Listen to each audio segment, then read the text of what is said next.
ये ऐसा तूफान तो मैंने आज से पहले कभी नहीं देखा। लगता है कोई बहुत बड़ी विपदा आने वाली है। देखिए ना जी, मुन्ना तो चुप होने का नाम ही नहीं ले रहा है। इसका बदन आग की तरह तप रहा है। मुझे तो समझ ही नहीं आ रहा है कि क्या करूं। मगर इससे पहले कि वो मियाँ बीवी कुछ कर पाते, देखते ही देखते उनके बच्चे की आंखों से खून के आंसू बहने लगे और उसका चेहरा बदलने लगा। ये सब? उस बच्चे का पेट सिकुड़ने लगा और उसके दांत राक्षसों की तरह बड़े हो गए।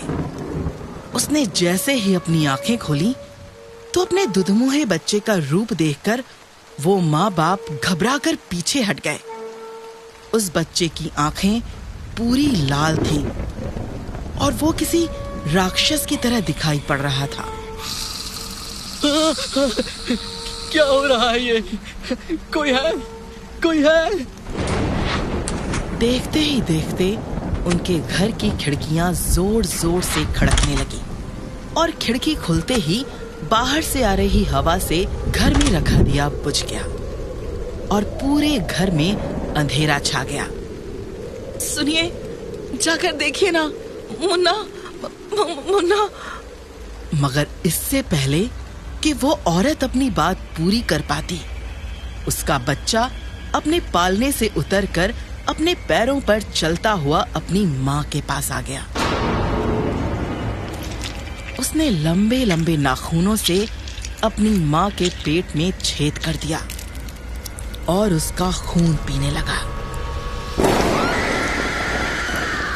वो आदमी तुरंत उठकर बाहर की तरफ भागने लगा, मगर उनके झोपड़े का दरवाजा एक झटके में बंद हो गया और दरवाजा बंद होते ही उस आदमी की चीख चारों तरफ गूंज उठी।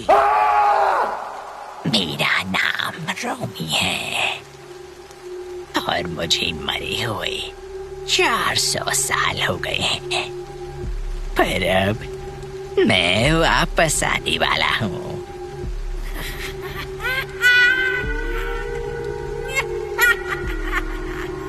अरे डर क्यों रही हो?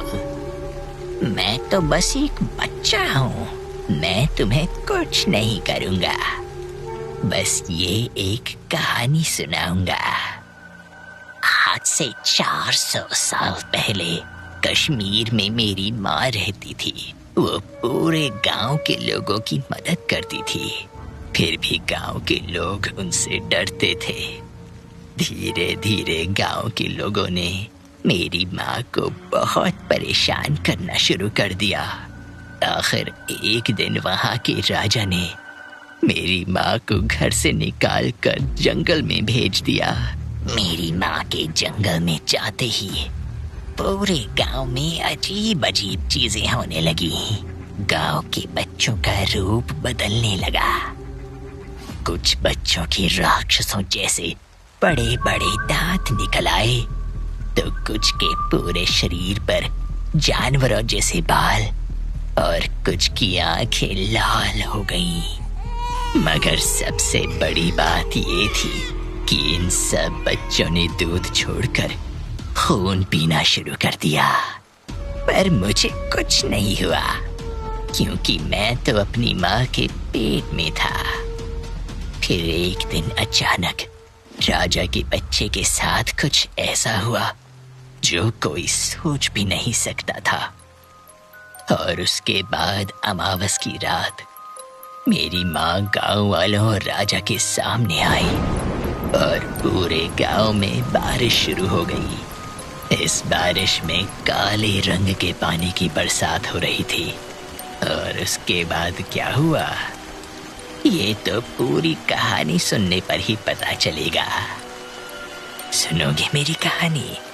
डरोगे तो नहीं?